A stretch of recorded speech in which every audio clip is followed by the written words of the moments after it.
سورہ فاتحہ ہی تمہیں آئینہ دکھا رہی ہے، اس لیے بار بار کہا اس کو پڑھو تاکہ آئینہ دیکھتے رہو، تاکہ تمہاری شکل نہ بگڑے. یہ تمہارے اعمال کا آئینہ ہے، دیکھ لو کہ اس کے مطابق ہے یا نہیں ہے. جبکہ وہ کمال بات یہ ہے کہ وہ اس نے ایک بات میں بات ختم کر دی، کیا سب تعریفیں اس کے لیے ہیں، اور وہ تمام عالموں کا پالنے والا ہے.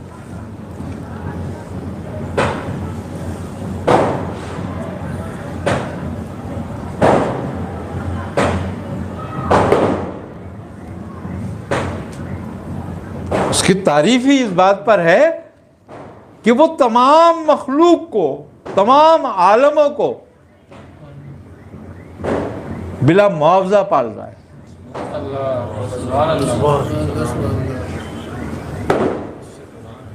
بھئی کوئی تم سے بغیر پیسے لیے روٹی کھلاتا ہو، تم کہو گے یار بیچارہ بے مطلب ہماری خدمت کر رہا ہے، ہم سے کوئی مطلب نہیں رکھتا. احسان مند ہو گئے نا تم تو. اس کی تعریف ہی اس بات پر ہے کہ تمام عالموں کو کوئی مانے یا نہ مانے پال رہا ہے.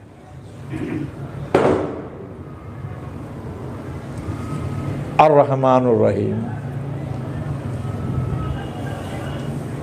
مہربانی ہے اس کی دنیا پر، تمام عالموں پر،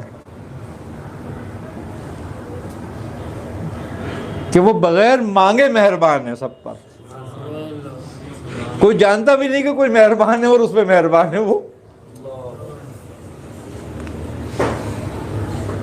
تم اس کا شکر ادا نہیں کرتے، کوئی نعمت کم نہیں کرتا. یہ مہربانی ہے اس کی.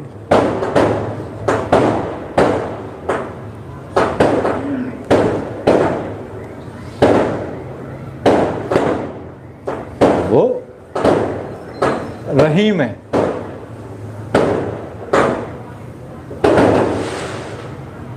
کہ وہ آخرت میں اور دنیا میں تم پہ رحم کرے گا. کیونکہ تمہارا کوئی عمل قبولیت کے قابل نہیں ہوگا، قبول کرے گا.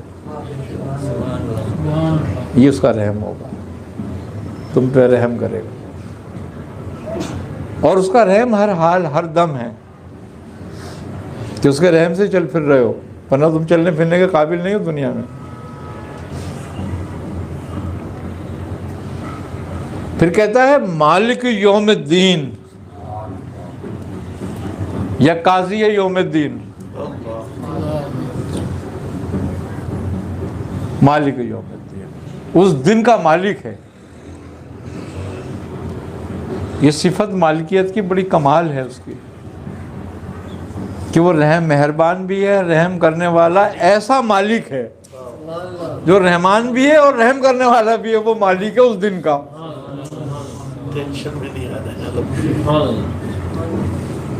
وہ چاہے گا تمہارے اعمال کی نہیں، بخشنے کی اس کی ضرورت ہوگی، بخش دے گا. ساری خلقت کو بخش دے. کون کیا کر لے گا؟ سب کو پکڑ لے. اس لیے مالک ہے. وہ انصاف والی بات نہیں ہے کہ انصاف ہی کرنا ہے تو ورنہ کوئی بھی نہیں جائے گا بیچارہ. وہ اس دن مالک ہوگا، جس کو چاہے گا بھیجے گا. اور یہ اس کی شایان شان نہیں کہ وہ کسی کے ساتھ بے انصافی کرے. وہ اس دن مالک ہوگا. ایک صحابی رسول صلی اللہ علیہ وسلم پوچھتے ہیں کہ یا رسول اللہ، کل قیامت کے دن ہمارا حساب کون لے گا؟ تو آپ نے فرمایا کہ ہمارا حساب رب العزت لے گا، اللہ تعالیٰ لے گا. تو انہوں نے پوچھا کہ یا رسول اللہ، اللہ ہی لے گا نا، اور تو کوئی نہیں؟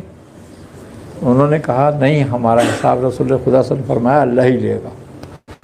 تو انہوں نے کہا خدا کی قسم میں تو بخشا گیا. آپ نے فرمایا بھائی تو کیسے بخشا گیا؟ اس نے کہا یا رسول اللہ، میرا رب کریم ہے، اور کریم جب کسی کو فتح کر لیتا ہے اس کو معاف کر دیتا ہے.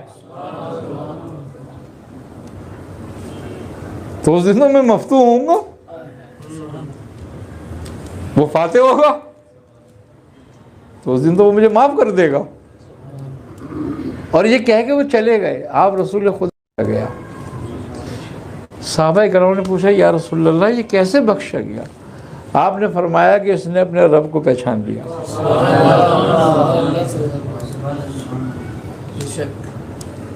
تو وہ اس دن کا مالک ہے جو کریم ہے۔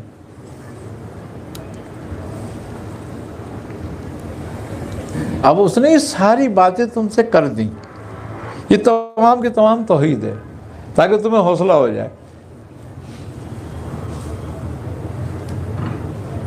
اب تم کیا کہتے ہو؟ ایاک نعبد و ایاک نستعین، ہم تیری ہی عبادت کرتے ہیں اور تجھ سے ہی مدد چاہتے ہیں۔ اب مدد کیا چاہتے ہو تم مجھ سے؟ یہ کہ 2-4 بنگلے مل جائیں، 4-5 کاریں مل جائیں، کچھ زمینیں مل جائیں؟ نہیں، ایسا کچھ نہیں مانگا تم نے، دنیا میں سے ایک چیز بھی نہیں مانگی۔ تم کہہ رہے ہو اہدنا الصراط المستقیم، سبحان اللہ، ہمیں سیدھا راستہ دکھا دے۔ دنیا نہیں، اب اس کا مطلب یہ ہوا کہ دنیا میں کوئی نعمت ہی نہیں ہے جو تم مانگو، دنیا مانگنے کی چیز ہی نہیں تھی تو تم نے مانگی بھی نہیں۔ تم نے کہا اہدنا الصراط المستقیم، مجھے سیدھا راستہ دکھا دے۔ کون سا راستہ؟ وہ جن پر تو نے انعام کیا۔ اب وہ دنیا میں کیا انعام کرے گا؟ دنیا میں اس لیے وہ کوئی انعام نہیں کرتا کہ دنیا کی اوقات اس کی نظر میں مچھر کے پر کے برابر نہیں ہے۔ تو جب جس چیز کی اوقات اور وقت مچھر کے پر کے برابر نہ ہو، وہ انعام کیا ہوگا؟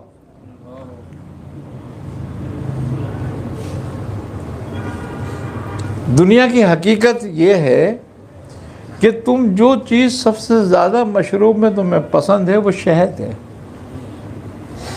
وہ کیا ہے؟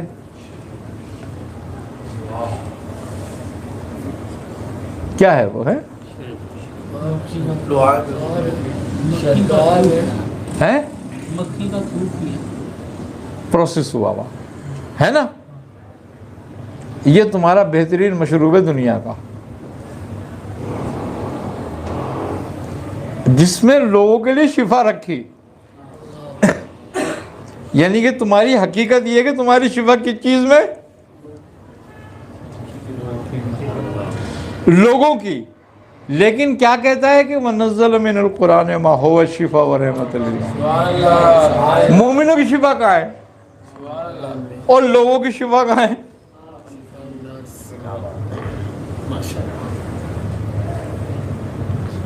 جو تم بہترین کپڑا پہننا چاہتے ہو، دو ہی چیزیں، تم بہترین پینا چاہتے ہو، کھانا چاہتے ہو، بہترین پہننا چاہتے ہو، وہ ریشم ہے، اور ریشم کیڑے کا لعاب ہے۔ اب بتاؤ تمہیں کیا نعمت دے؟ کیڑے کا لعاب دے نعمت میں؟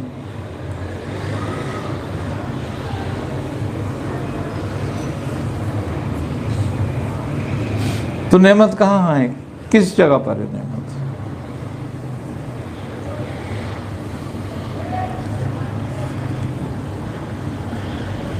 جو بھی تم قیمتی سے قیمتی چیز کھاتے ہو، اس کا نتیجہ کیا نکلتا ہے؟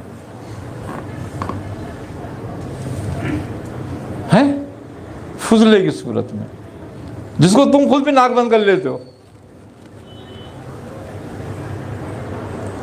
تو یہاں نعمت کہاں ہے تمہارے لیے؟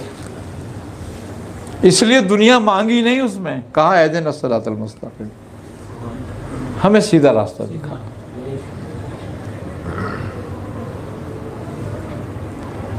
اب یہی آیت اس بات پر غماز ہے کہ سیدھا راستہ کیا ہے۔ اب سیدھا راستہ ہم نہیں جانتے کیا ہے، تو ہم نے کہا کہ علم تعلیم، یہ رب نے جو کلام کیا ہے یہ بندے کی عقل کے مطابق کیا ہے۔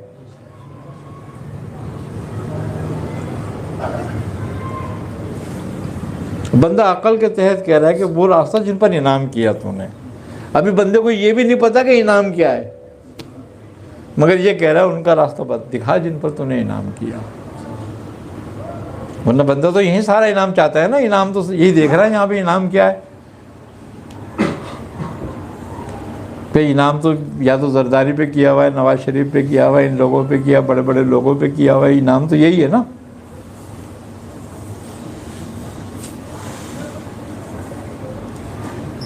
کہ ان کو ہر طرح کی آسائش ہے، ہر طرح کی مطلب چیز ہے، لیکن وہ کون سا انعام ہے جو مانگ رہے ہو. مزے کی بات یہ ہے کہ وہ ایک عام آدمی بھی مانگ رہا ہے اور ایک نبی بھی مانگ رہا ہے، ایک ولی بھی مانگ رہا ہے، ایک فقیر بھی مانگ رہا ہے، ایک غریب بھی مانگ رہا ہے، ایک امیر بھی مانگ رہا ہے، کہ وہ جو انعام والوں کا ہے. تو اس کا مطلب ہے کوئی انعام والا دنیا میں نہیں ہے کیا؟ تو اس کا مطلب یہ ہوا کہ انعام کا راستہ دیدار الہی ہے، کہ تو وہ مشاہدہ کرا ہمیں جو تو نے کرایا تھا.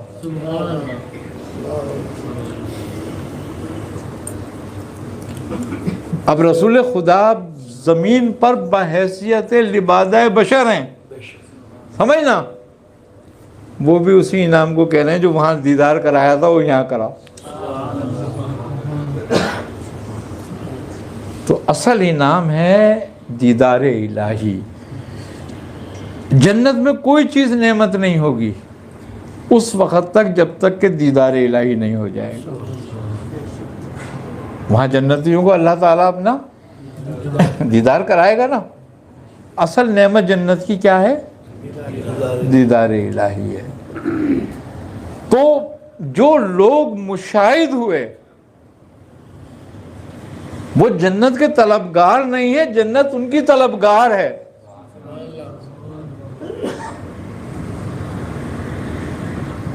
اور مشاہد وہ ہوتا ہے جو مجاہد ہوتا ہے.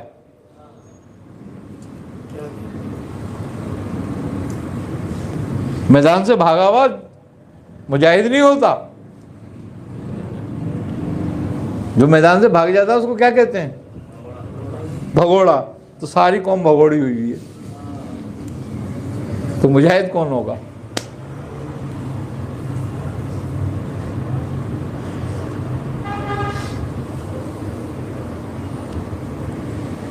وہ لوگ مجاہد ہیں جو اس کے دیدار کی طلب میں یہاں لڑ رہے ہیں.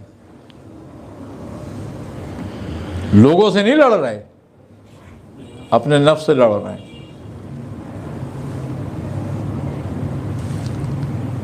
وہ مجاہد ہے.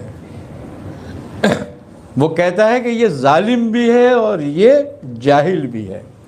کہتا ہے نا انسان کے لیے.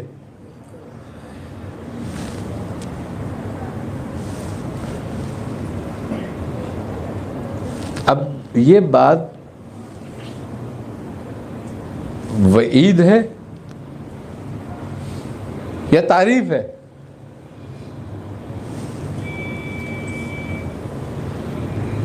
یہ دونوں باتیں ہیں. اگر تو اپنے نفس پر ظالم ہے اور غیر سے جاہل ہے تو یہ تیری تعریف ہے، اور اگر تو حق سے جاہل ہے اور خلق پہ ظالم ہے تو یہ تیرے لیے وعید ہے. اکثریت اس کی یہی ہے کہ وہ رب سے جاہل ہے، حق سے، اور وہ لوگوں پہ ظالم ہے.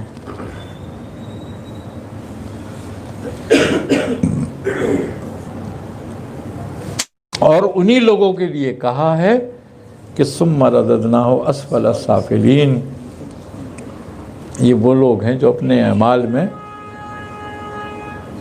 اسفل سے بھی اسفل ہو گئے. اسفل کہتے ہیں اس جانور کو جس جانور کا ہم دودھ یا گوشت استعمال کر سکتے ہیں.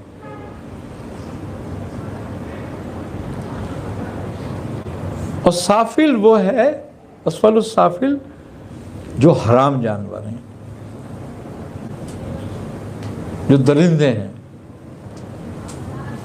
اور وہ کہتا ہے تم اس سے بھی بدتر ہو گئے. یعنی کہ تم اب کسی کے استعمال کے قابل ہی نہیں ہو کہ تمہارا کوئی مشرب ہو، مقصد ہو، تمہارا کوئی استعمال ہو. کیونکہ جو استعمال ہو رہا ہے جانور وہ نعمت حق ہے لوگوں کے لیے، دنیا میں نفع پہنچا رہا ہے.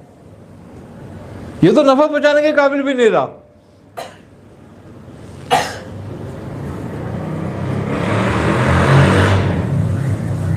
تو میرے بھائی، عبادت مجاہدہ نہیں ہے، عبادت مجاہدے کا ایک حصہ ہے.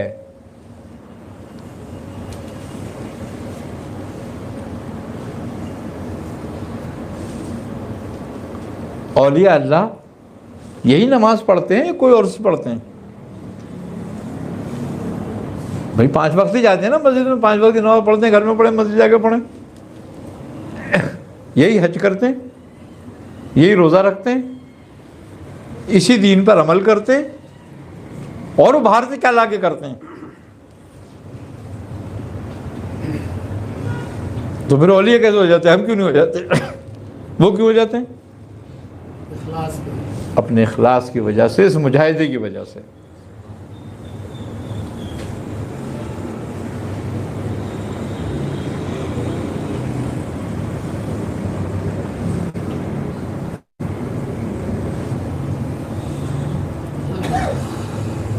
تقوی اختیار کرنا اگر اپنے نفس کی خواہش کے لیے ہے تو اس سے گناہگار بہتر ہے.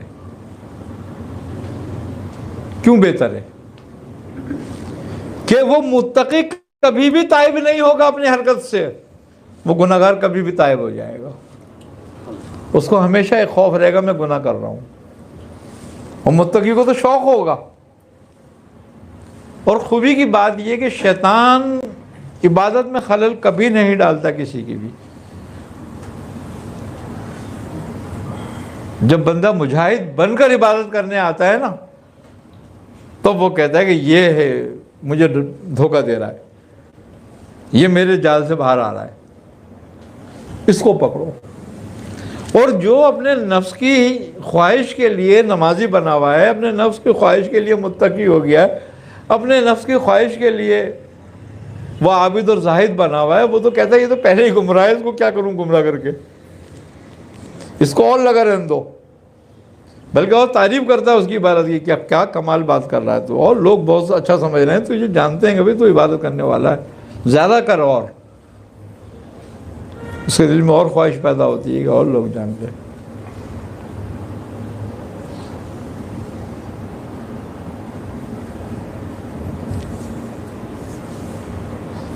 اب نفس کے لیے خواہش عبادت کرنا کیا ہے؟ وہی ہے جو بغیر مجاہدے کے کر رہا ہے. اس میں کیونکہ فلاح مجاہدے میں ہی ہے.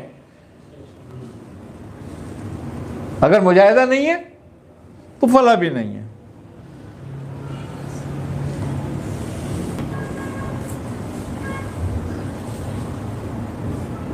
تو بات یہی ہے کہ ہم پہلے اس بات کو سمجھیں کہ فلاح کیا ہے، مجاہدہ کیا ہے، عبادت کیا ہے. اور عبادت جو ہم کر رہے ہیں وہ ہم اپنے نفسی خوشنودی کے لیے کر رہے ہیں یا اپنے رب کی خوشنودی کے لیے کر رہے ہیں. اور رب کی خوشنودی جب ہوتی ہے جب اس کے دوستوں کے راستے سے آتے ہو.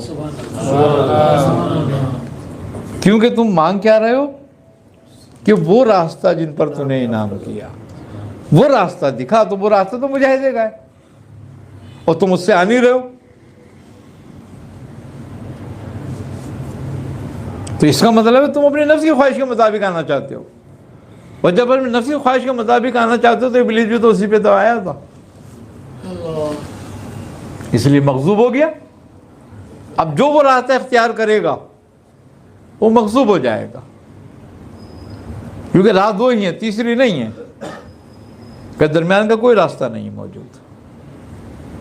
صاف واضح کر دیا قرآن میں. تیسرا راستہ ہوتا تو بتا تھا کہ یہ بھی ایک راستہ ہے.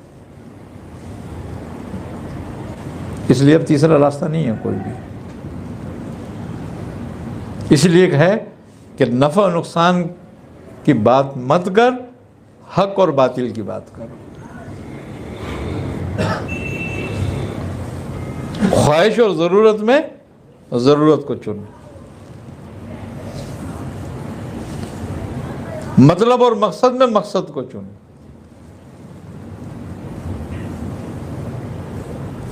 تو یہ مجاہدہ ہے۔ سلاسل میں مجاہدہ انہی باتوں کو کہا جاتا ہے، اور اسی راستے پہ چلنے والوں کو مجاہد کہا جاتا ہے۔ ورنہ کچھ بھی نہیں ہے، ساری دھائیں دھائیں ہیں، رات بھر تسبیح پڑھو، دن بھر روزہ رکھو، اس میں کوئی پریشانی نہیں۔ روزہ رکھنے میں پیسے بچتے ہیں کھانے پینے کے، اور تسبیح پڑھنے میں کوئی مشکل نہیں ہوتی۔ تو یہ بات ہے، جنہوں نے حق کو سمجھا، جنہوں نے حق کو جانا، اور جنہوں نے اس کو اختیار کیا، وہ کامیاب ہو گئے۔ اللہ تعالی ہمیں سمجھے سمجھانے کی توفیق عطا فرمائے۔